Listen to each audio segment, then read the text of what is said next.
Curhatan pemudik di rest area Cipali kena getok harga beli 2 porsi ayam dan teh kemasan Rp155.000. Sigit Widodo, seorang pemudik menceritakan pengalaman tidak mengenakan ketika membeli makanan di rest area tol Cipali kilometer 86A saat momen Lebaran 2023. Pemudik tersebut kaget karena hanya membeli 2 porsi ayam dan teh kemasan. Si penjual mematok harga Rp155.000.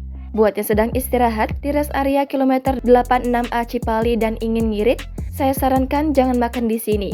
2 porsi nasi ayam dan teh dalam kemasan harganya Rp155.000 dan penjualnya ngotot dibayar setelah makan. Tapi kalau sedang mau beramal saat lebaran ya boleh aja. Sigit juga menjelaskan jika sebelum memesan dirinya telah menanyakan harga makanan. Namun penjual menyuruhnya agar makan terlebih dahulu dan dibayar belakangan. Cuitan tersebut kemudian viral dan mendapatkan banyak respon dari netizen. Seperti seorang netizen yang mengatakan jika cuitan tersebut bisa mematikan pendapatan pedagang.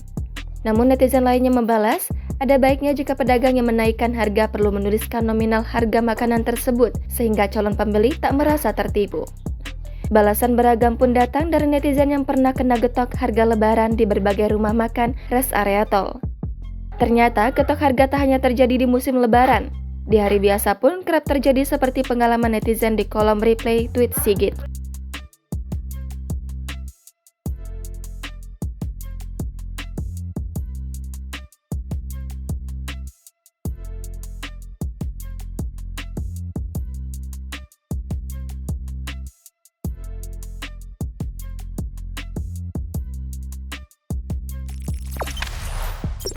Jangan lupa subscribe, share, komen, dan like ya.